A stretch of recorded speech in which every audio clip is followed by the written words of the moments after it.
Hi everyone and welcome back to my channel with the third episode of Myth, History and Architecture of Tomb Raider. I'm Alessandro, the guy behind Tomb Raider Ambiente Reimagined, and today we will talk about Rome.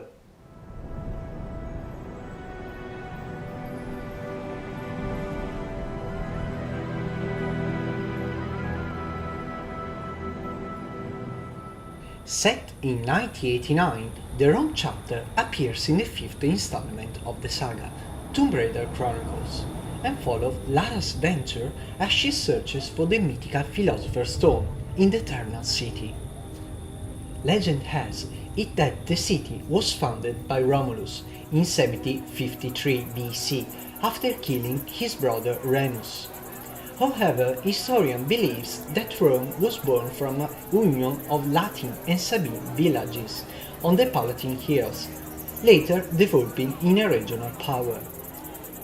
In the Tomb Raider universe, we visit various parts of the city, from its streets to the Roman ruins of the Imperial Forum and its underground. During the opening FMV, we see Lara attending an opera inside a beautiful theater. The theater in question is almost certainly the Teatro Argentina, one of the Rome's main opera houses, built between 1730 and 1732. The music that you can hear echoing throughout the film is a real aria called Voi che sapete, and is part of the opera The Marriage of Figaro, written by Wolfgang Amadeus Mozart and sung by Cecilia Bartoli, a nice Easter egg in connection with the second chapter of the saga. Wandering the streets of the city, Lara encounters some curious switches. These are inspired by famous relic of Imperial Rome, the Mount of Truth. The monument's international fame is due to a famous scene from the 1953 film Roman Holiday, starring Audrey Hepburn and Gregory Peck. Legend has it that anyone who tells a lie while their hands are inside the Mount of Truth will be trapped forever. In reality, however, this is most likely nothing more than a manhole cover from the Roman Empire. The second real place visited by Lara is the Magic Door, or Alchemical Door, built between 1655 and 1681 by Massimiliano Savelli Palombara, now located in the garden of the Piazza Vittorio Emanuele II.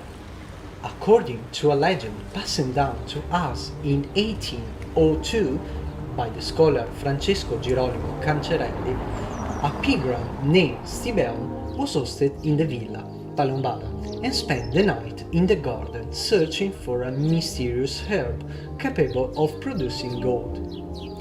The following morning, he was seen disappearing forever throughout the door, but he left behind some gold flakes, the result of successful alchemical transmutation, and a mysterious paper filled with enigmas and mystical symbols that was supposed to contain the secret of the Philosopher's Stone. This brings us to the most interesting point of this episode. The Philosopher's Stone is the symbolic catalyst of alchemy, capable of healing the corruption of matter.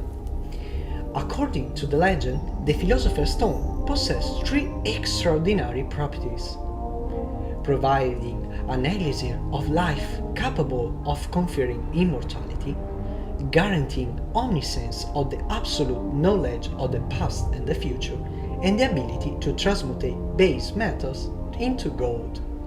The concept appears to have its origins in the theory of the Muslim alchemist Jabir ibn Hayyan, sorry for the pronunciation, but its discovery has been credited to many others, including Nicolas Flamel, Federico Gualdi, the Count of Saint-Germain, and the Giacomo Casanova. The other two famous sites visited by Lara are Trajan Forum, specifically Trajan Markets, and Colosseum, located very close to each other.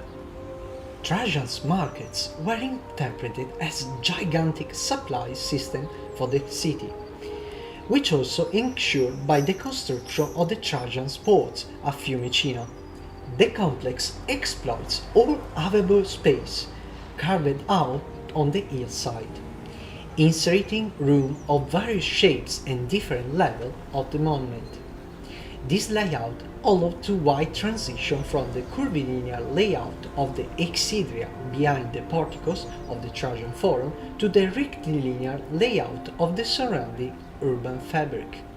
The Colosseum, originally known as the Flavian Amphitheatre, is the largest Roman amphitheatre in the world and the most impressive surviving monument of the ancient Rome. Its construction was begun by Vespasian at 70 AD and completed by Titus, who inaugurated it in April 21, 80 AD.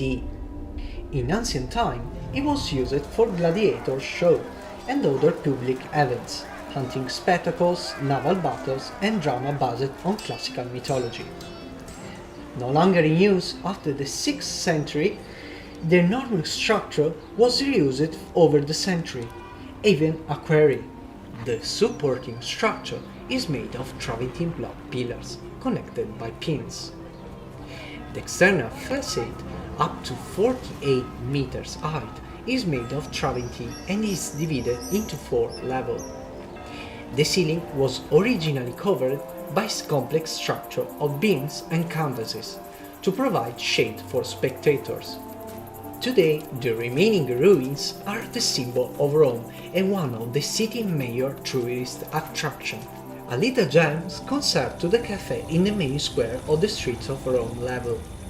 The cafe is inspired by a real cafe in Rome, the Antico Caffè Greco, spelled Antico Caffè Recco in the game, founded in 1760 and located on Via Condotti. Another curious light visible on Trajan market level is the fountain beyond the church.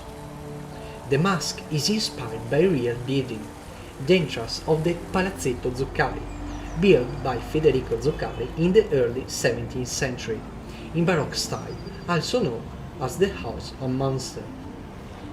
We can therefore concluding by saying that again Tomb Raider matched perfectly or almost perfectly with the reality. Thank you for following me with this little insight. If you liked the video, please leave a like, a subscription and maybe a comment. So, see you in the next adventure.